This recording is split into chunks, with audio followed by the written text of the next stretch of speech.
कमला एक बहुत स्वार्थी महिला है। उसने पैसों के लिए एक ऐसे इंसान से शादी की जो पहले से शादीशुदा और एक बच्चे का पिता भी था। कमला के पति को मरे हुए एक अरसा बीत गया है। अब वो अपने सौतेले बेटे वैभव के साथ रहती है।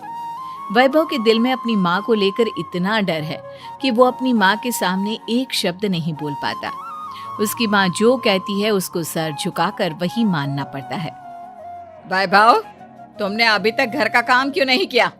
तुमसे कितनी बार कहा है कि सूरज निकलने से पहले तुम घर की साफ सफाई पूरी कर दिया करो। वैभव कुछ नहीं बोलता, चुपचाप सर झुकाए अपनी माँ की बात सुनता रहता है। तभी पास में खड़ा नौकर सुखराम कहता है, मालकिन, वैभव बाबा को रात से तेज बुखार है, इसलिए वो सुबह जल्दी उठ नहीं पाए। उनके बदले मैं घर की साफ सफाई कर देता हूँ। इसे कोई बुखार नहीं है। मैं इसे अच्छी तरह से जानती हूँ। ये सब काम न करने के बहाने हैं। सुखराम काका, बोल दो इसे, सारे घर का काम यही करेगा। और इससे समय पर अपना काम पूरा नहीं किया तो इससे आज का खाना भी नहीं मिलेगा।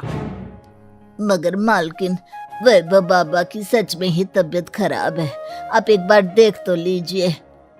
कमला बिना कुछ बोले वहां से चली गई और बेचारा वैभव तेज बुखार में भी काम करता रहा। कमला वैभव की शादी एक ऐसी लड़की से कराना चाहती थी जो अनपढ़ हो और कमला से इसी तरह डरे जिस तरह वैभव डरता है, ताकि वैभव की सारी जायदाद और धन दौलत उसकी मुट्ठी में रहे। लेकिन आज के जमाने में ऐसी लड़की मिलना मुश्किल है। कमला कार में यही सब कुछ सोचती जा रही थी कि तभी रास्ते में, अरे ड्राइवर, तुमने कार क्यों रोक दी? और ये इतना शोर कैसा? मैडम, आगे कुछ बंजारों का खेल चल रहा है, इसलिए भीड़ लगी है। मैं अभी भीड़ को साइड में करवाकर कार निकालता हूँ। ड्राइवर भीड़ को साइड करके कार निकालने की कोशिश करने लगा कि तभी कमला की नजर रस्सी पर चल रही एक फुलवा नाम की बंजारन पर पड़ी। क्यों ना मैं इस बंजारन की शादी वैभव से करा दूं?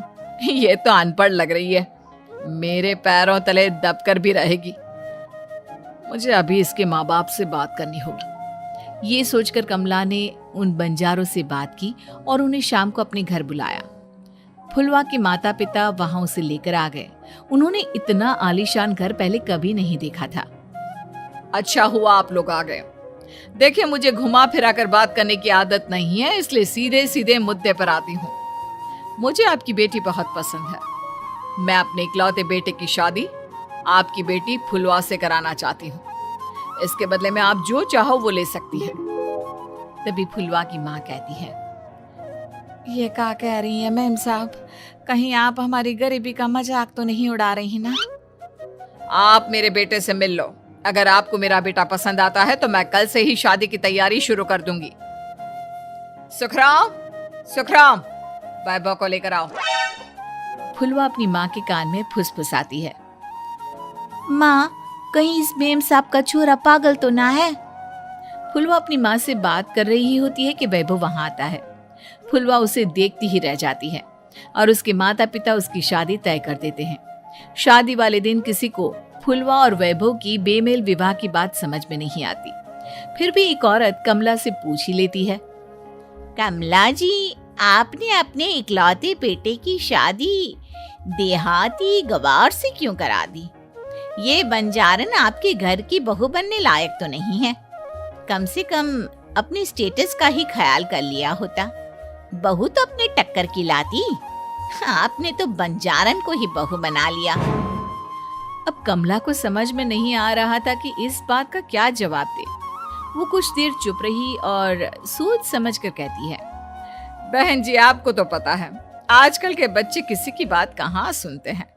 मैं तो अपनी बहू एक पढ़ी लिखी और अपनी सोसाइटी की ही ढूंढ रही थी। लेकिन मेरे बेटे ने मेरे सामने इस बंजारन को लाकर खड़ा कर दिया। बोला कि मैं शादी करूंगा तो इसी से। अब भला मैं क्या करती, मुझे अपने बेटे के सामने झुकना ही पड़ा। कमला की ये बातें सुखराम भी सुन रहा था। उसने ये सारी बातें वैभव को जाकर बता दी। काका, मैं तो फुलवा को जानता भी नहीं, फिर माँ मेरे बारे में झूठ क्यों कह रही है? अरे बेटा, तुम कितने भोले हो, तुम्हें कुछ भी नहीं पता। तुम्हारे पिता अपनी सारी संपत्ति तुम्हारे नाम करके गए हैं। तुम्हारी माँ नहीं चाहती कि यह संपत्ति तुम्हें मिले, इसलिए उन्होंने तुम्हारी अनपढ़ लड़की से शादी करवाई ताकि तुम्हारी तरह वो भी अपने हक के लिए आवाज ना उठा सके। सुखराम काका, मैं क्या करूं, आप ही बताओ। माँ के सामने आते ही मेरे हाथ पैर कांपने लगते हैं। मैं माँ को कुछ भी नहीं कह पाता। वे दोनों बात कर ही रहे थे कि अचानक कमला वहां गई। कमला को देखकर दोनों घबरा गए। तुम दोनों फिर कभी बातें कर लेना, अभी फेरों का समय हो गया है, चलो जल्दी आओ। इस तरह फुलवा और वैभव की शादी हो गई। अगले दिन कमला ने फुलवा को बुलाया और उसे नसीहत देने लगी। देख बंजारन, तुझे मैंने अपनी बहू बना तो लिया है, लेकिन तुझे इस घर में आँख कान मुंह बंद करके रहना होगा। घर का काम कर और अपने पति से मतलब रख, समझी? कमला का ऐसा रवैया फुलवा को बिल्कुल समझ में नहीं आया। उसने वैभव से इस बारे में बात की। सुनिए ना, माँ जी ने जिस तरह मुझसे बात की मुझे अच्छा नहीं लगा। शादी से पहले तो वो मुझसे बहुत अच्छे से बात कर रही थी, लेकिन शादी के बाद उन्हें क्या हो गया? तुम ज्यादा मत सोचो, जैसा माँ कहती है वैसा ही करो। ये कहकर वैभव वहां से चला गया। अगले दिन वैभव को घर के नौकरों की तरह काम करता देख फुलवा को बहुत हैरानी हुई। फुलवा ने इस बारे में सुखराम काका से बात की तो सुखराम काका ने फुलवा को सारी बात बता दी। अब फुलवा को समझ में आ गया कि उसकी सास ने एक बंजारन को बहू क्यों बनाया। एक दिन वैभव घर का काम कर रहा था, तभी उससे कांच की प्लेट टूट गई। किसने गिराई ये कांच की प्लेट? वैभव को वहां खड़ा देख कमला ने छड़ी से उसे मारना शुरू कर दिया। उसके पैर में कांच चुभ गया और खून बहने लगा, लेकिन फिर भी कमला उसे मारे जा रही थी। ये देखकर फुलवा ने कमला के हाथ से छड़ी छीन ली और तोड़कर फेंक दी। बंजारन, तेरी इतनी हिम्मत, तूने मेरे हाथ से छड़ी छीनी? कमला फुलवा को थप्पड़ मारने ही वाली थी कि फुलवा उसका हाथ पकड़ लेती है। ओ ससु माँ, मैंने मॉम की गुड़िया ना समझ लियो। बंजारन हूँ बंजारन, ईंट का जवाब पत्थर से देना जानती हूँ। आज के बाद मेरे या वैभव जी के ऊपर हाथ उठाने की सोचियो भी ना, समझी ससु माँ? ये कहकर फुलवा वैभव को लेकर वहां से चली गई। उसने वैभव के पैर पर पट्टी बांधी, उसके आंसू पोंछे। वैभव ने पहली बार किसी के दिल में अपने लिए इतना प्यार महसूस किया। अब फुलवा वैभव का हर काम में हाथ बटाती, उसका बहुत ख्याल रखती। इस तरह दोनों बहुत ज्यादा नजदीक आ गए। वहीं दूसरी ओर कमला सारी जायदाद अपने नाम करने की साजिश करने लगी। और एक दिन, वैभव, वैभव, जल्दी बाहर आओ।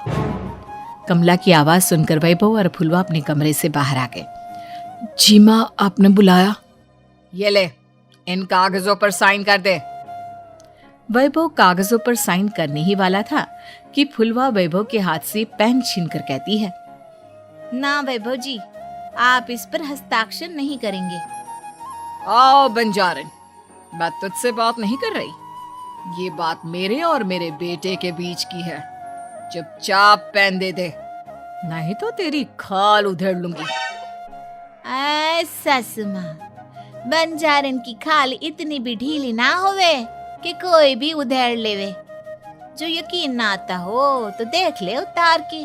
और हाँ, बंजारन जरूर हूँ पर अनपढ़ ना हूँ।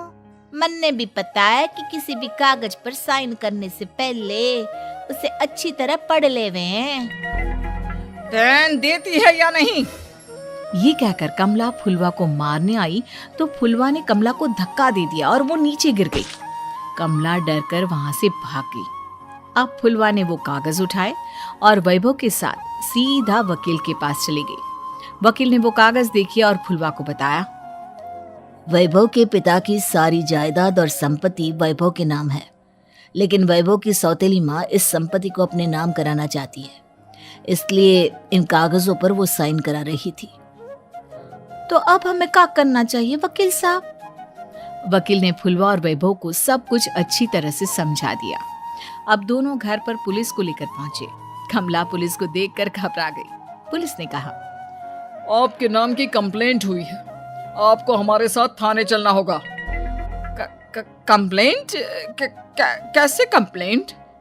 आप अपने सौतेले बेटे पर बहुत अत्याचार करती हो, धोखे से सारी जायदाद अपने नाम करा रही थी। अब नहीं इंस्पेक्टर साहब, जरूर ये मेरी बहू की कोई साजिश है, इसने गलत कंप्लेंट की है। मैडम, शिकायत आपकी बहू ने नहीं बल्कि आपके बेटे वैभव ने की है।